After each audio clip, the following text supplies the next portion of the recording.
প্রশ্নটিতে কি বলা হয়েছে? প্রশ্নটিতে বলা হয়েছে এই ফিগারটিতে কয়টি ত্রিভুজ রয়েছে সেটা আমাদের জানতে চেয়েছে। তাহলে কিভাবে বার করব? এই ফিগারটিতে কয়টি ত্রিভুজ রয়েছে বার করার আগে প্রথমে আমরা একটা প্রশ্ন সলভ করব, তারপরে আমরা এই প্রশ্নটা সলভ করব। চলুন দেখা যাক প্রশ্নটি। তাহলে এই প্রশ্নটা কিভাবে হবে, এর সলভ করার নিয়ম কি? প্রথমে যদি এটা আমরা না ধরি তাহলে এর ফর্মুলা কি? 1 2 3 4, তো তাহলে 4-এর সঙ্গে 2 গুণ করে দেব। এখানে কটা ত্রিভুজ রয়েছে? 8টা ত্রিভুজ। তাহলে 8 যুক্ত, তাহলে এটাও কটা হবে? এটাও 8টা হবে। তাহলে 8 যুক্ত, এবারে এইখান থেকে এই একটা বড় ত্রিভুজ, আবার এই উল্টো দিকে এই একটা বড় ত্রিভুজ। তাহলে কটা পেলাম? 2 পেলাম। তো তাহলে 8 আর 8-এ 16 আর 2-এ কত হয়? 18। তাহলে এখানে কটা ত্রিভুজ রয়েছে? 18টি।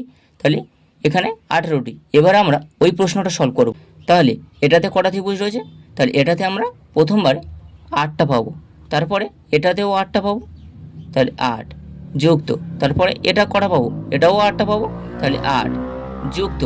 এবারে এটা আমরা যদি না ধরি তাহলে এখান থেকে এটা একটা বড় ত্রিভুজ, আবার এখান থেকে এটা একটা বড় ত্রিভুজ। তাহলে কটা পেলাম? 2টো পেলাম। তাহলে 2টো যুক্ত, আবার এটা যদি এবারে বাদ দেওয়া হয় তাহলে কি? এখান থেকে এটা একটা বড় ত্রিভুজ, আবার এই উল্টো দিকে এটাও একটা বড় ত্রিভুজ। তাহলে আবার 2টো পেলাম। তাহলে এখানে মোট কটা পেলাম? তাহলে 8 3বার রয়েছে, তাহলে 3 8 24।